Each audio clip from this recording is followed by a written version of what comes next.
Johar Silitonga. Silakan Halo, Johar Andi. Silitonga. Selamat malam, saudaraku. Selamat malam, Apa? Bang Johar Silitonga. Kontra atau pro, Bang? Ya, saya sebenarnya ingin mengatakan masalah Tritunggal itu dari dulu. Ya, kalau aku bilang kontra, tapi ada yang mau aku jabarkan, Bang Edis. Bisa saya jabarkan sedikit? Apa itu? Permasalahan apa? Iya. Kalau masalah Tritunggal itu, sebenarnya bukan itu yang perlu. Tetapi sesuai dengan firman Tuhan itu, bertobatlah, hasilkanlah buah-buah yang sesuai dengan pertobatanmu. Betul. Oleh karena kita mengenal firman Tuhan, maka oleh karena firman Tuhan itulah yang membuat kita berubah. Lahir baru namanya. Lahir baru. Jadi masalah Tritunggal, ya memang seperti Bapa, Yesus, dan Roh Kudus. Bapa itu kan pemilik segalanya. Pemilik segalanya, Bapa itu menciptakan segala yang ada. Baik buruknya dunia ini diciptakan oleh Bapa. Tetapi Yesus itu adalah kebenaran. Yesus itu adalah terang dunia. Seandainya dunia ini diciptakan oleh Bapa, gelap gulita meliput samudra raya, maka Roh Allah melayang-layang di atas permukaan laut, air, dan Bapa menciptakan terang, maka terang itulah Yesus. Kita sebagai anak-anak terang menerangi seluruh kegelapan yang ada di dunia ini, sehingga ciptaan Bapa itu sehingga terlihat semua keindahan yang diciptakan oleh Bapa itu. Makanya Yesus itu adalah terang. Orang-orang yang mau untuk menjadikan dunia ini seperti keinginan Bapa itu, doa Bapa kami yang diajarkan itu sebenarnya intinya. Visi misi Bapa itu untuk mendatangkan Yesus itu adalah, kalau aku mengatakan, doa Bapa kami. Bapa kami yang di surga, dikuduskanlah namamu. Untuk menguduskan Bapa itulah Yesus itu maka ada. Mendatangkan kerajaan Allah itu seperti jadilah kerajaanmu di bumi seperti di surga. Untuk menjadikan bumi ini damainya seperti damainya di surga. Iya, orang-orang sudah pada paham kok, Bang Johar. Itu sudah pada paham orang-orang.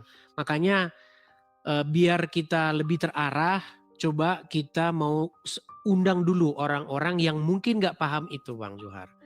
Jadi ada banyak orang di luaran sana yang masih punya paham bahwa dogmatika itu lebih penting ketimbang iman dan perbuatan.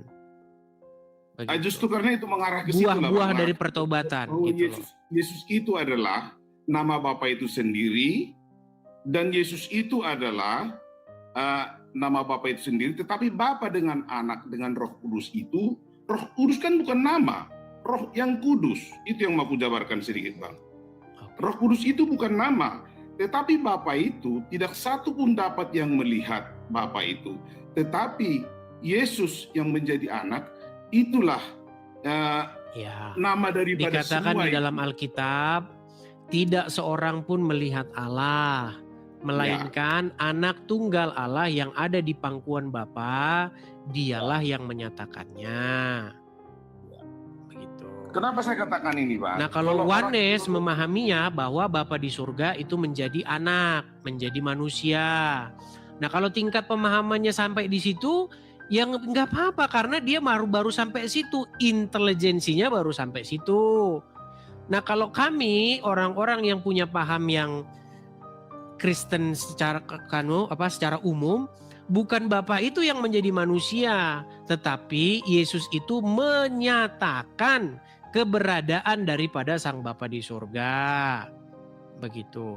Makanya Tuhan Yesus di bumi berdoa kepada Bapa di surga, taat kepada Bapa di surga, melakukan perintah Bapa di surga yang mengutus Tuhan Yesus.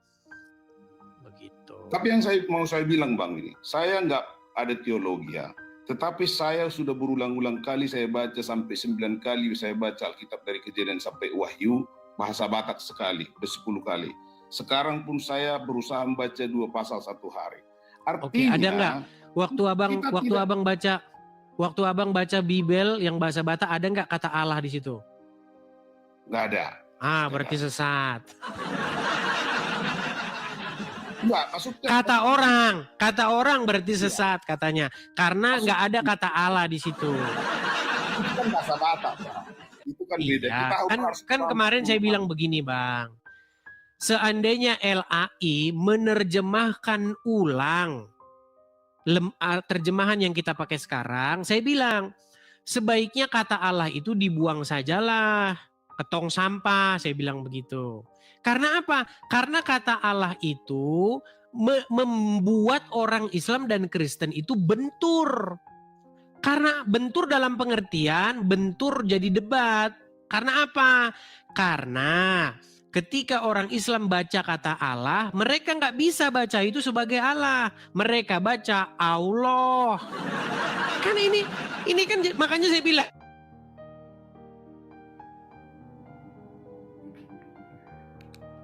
Nih, dia sebentar ada telepon gini. Dia bilang begini, Dis, Yesus berdoa kepada Allah. Kamu orang Kristen nggak mengikuti Yesus. Sebentar ya, saya tunjukkan ya. Makanya teman-teman, jam terbang saya itu menyimpulkan apa yang keluar dari mulut saya. Nih, saya akan tunjukkan ya. Saya tunjukkan. Sabar ya Bang ya.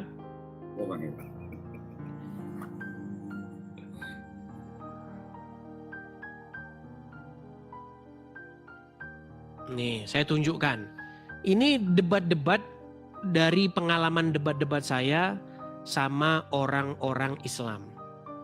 Nih ya, Lukas pasal yang ke-6 ayat yang ke-12. Dan gara-gara ini jangan salah, banyak orang Kristen yang kotaknya separuh mualaf. Lukas pasal 6 ayat 12. Biar kalian tahu sakit kepalanya kalau diskusi sama orang Islam nanti. Ayat 2, ini Lukas pasal 10 ya. Lukas pasal 6 ayat yang ke-12 tadi ya. Betul nggak tadi 12? Ayat 12 nih. Perhatikan. Pada waktu itu pergilah Yesus ke bukit untuk berdoa. Dan semalam-malaman berdoa kepada Allah, kata mereka. Allah ini kata mereka ini. Lihat nih, Edis. Yesus saja berdoa kepada Allah ini. Subhanallah. Yesus berdoa kepada Allah. Oten, kenapa kalian tidak berdoa kepada Allah nih? Lihat. Yesus berdoa kepada Allah. Makanya saya bilang, kata Allah ini, orang Muslim suruh baca ini, nggak bisa dia baca Allah.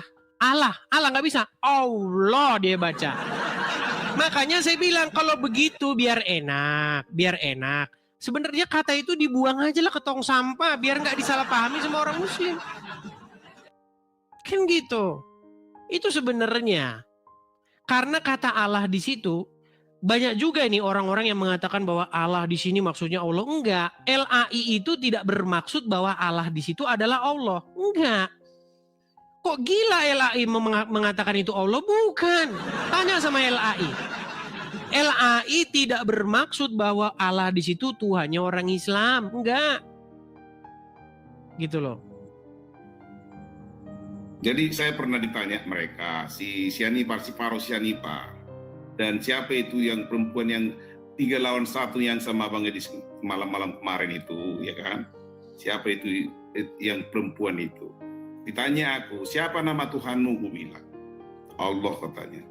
Kalau nama Tuhanmu Allah, berkuasa enggak nama Tuhanmu itu? Gue bilang.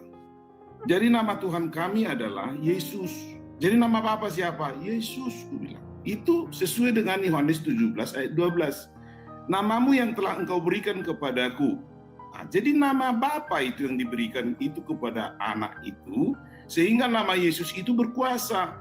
Nanti mudah-mudahan kamu sakit atau bagaimana. Tapi bila mana kamu sakit, panggil nama Yesus. Sembuhkan aku Tuhan Yesus, bilang. Tapi begini juga Bang. Sebenarnya Ya ini beda tingkatan ya. Karena beda tingkatan juga kita tidak langsung jadi saling menyesatkan. Gini loh. Coba. Sebenarnya nama itu maksudnya apa sih di dalam Alkitab? Namamu yang engkau berikan kepadaku. Jadi nama di sini itu jangan dipahami seperti Joko, Sujatmiko, Poniran, bukan begitu. Jadi nama itu maksudnya itu esensi gitu loh. Contoh misalnya begini. Kamu membawa nama siapa untuk melakukan perbuatan tersebut? Oh, saya membawa nama ini. Artinya membawa nama itu bukan ya seperti tadi, nama Joko Sujatmi, bukan begitu. Jadi seperti namamu yang kau berikan kepadaku itu bukan nama-nama begitu. Maksudnya di situ adalah kekuasaan atau esensi di balik itu gitu loh. Ya itu pemahaman kita berbeda di situ Bang. Tapi intinya kalau saya membaca Alkitab itu saya tidak langsung memahami serta-mertanya seperti paham-paham yang seperti itu loh. Kan orang Kristen sering ngomong ini. Ketika berdoa ya, berdoa Bapa di surga bla bla bla, terus dalam nama anakmu, dalam nama Yesus kami berdoa. Itu maksudnya apa sih? Nah ini banyak orang Kristen juga nggak tahu. Kalau saya memahami itu Bang Gadis, bahwa nama Yesus itu adalah dimateraikan. Nama Yesus itu adalah berkuasa. Ya, maksudnya begini Bang, ketika kita berdoa dalam nama Yesus, dalam persekutuan itu maksudnya Bang, dalam persekutuan dengan Yesus.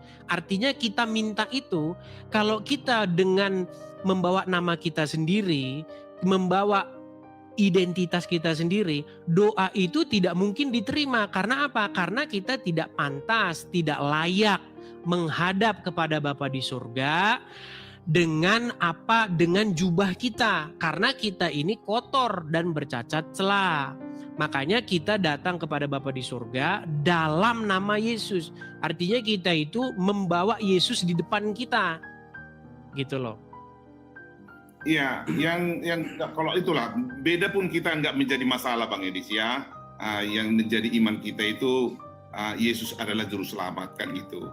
Tetapi kalau saya sampai 3 kali itu di Yohanes 17 ayat 6, di Yohanes 17 ayat 11, Yohanes 17 ayat 12 mengatakan ada kata itu namamu sampai 3 kali di ayat tersebut mengatakan. Kalau saya mengatakan itu adalah nama dari atas segala nama itu adalah Yesus. Jadi makanya kalau saya pribadiku ya, kenapa Tuhan itu adalah dikatakan Yesus? Karena kita mengatakan Yesus itu adalah Tuhan sesuai dengan nama tersebut, yaitu sudah memanggil Bapa tersebut. Karena satu nama pemahamanku dengan anak itu dengan Bapa. Ya, itu bedanya kita Bang. Ya, kalau saya memahami nama itu bukan nama seperti Joko, Tony, Riko, bukan begitu Bang.